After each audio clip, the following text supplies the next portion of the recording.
বিকেল বেলা একটু রেস্ট নিয়ে উঠে বেরিয়ে পড়েছিলাম, কিছু কেনাকাটি করার ছিল। সেখানে চলে গেলাম। ফার্স্টে কিছু জিনিস দেখে নিয়েছিলাম, কয়েকটা জিনিস কেনার ছিল। আর এই জামাটা আমার প্রচন্ড পছন্দ হয়েছে আমার পুকুলির জন্য, তাই আর লোভ সামলাতে না পেরে এই জামাটাও নিয়ে নিয়েছি। তারপর ওর কাছে গেছিলাম একটু দেখা করতে, সেখানে দেখি এই কাকুর কাছ থেকেও ফুল নেয়। ওই কাকু আবার আমার জন্য একখানা লস্যি এনে রেখে দিয়েছে আমাকে দেবে বলে।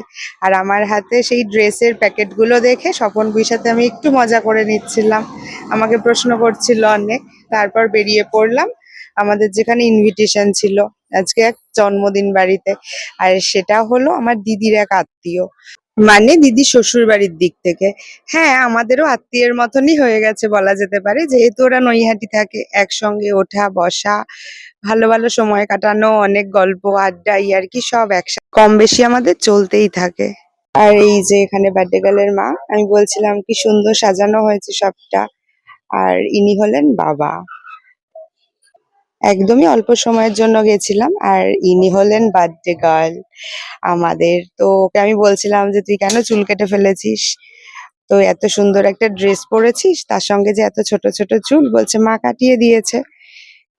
এই নিয়ে একটু মজা করতে করতে একটা সুন্দর সময় কাটলো। হয়তো অল্প কিছুক্ষণই ছিলাম, কিন্তু খুব ভালো কেটেছে। ও জানো তো আমাকে নাম ধরে ডাকে। আর আমার হাতে ব্যাগটা দেখে বলছে এটা কি আমার গিফট বলে হাত থেকে টেনে নিয়ে বললো তুমি ছাড়ো আমি নিয়ে নেব বলে নিয়ে নিয়েছে। আর এই খাওয়া দাওয়া কমপ্লিট করে আমরা বেরোলাম, বেরিয়ে গাড়িতে অল্প একটু তেল ছিল, তেল ভরে নিলাম, ভরে রওনা দিলাম বর্ধমানের দিকে। এখন অনেকটা দূর, অনেকটা রাস্তা পৌঁছাতে হবে।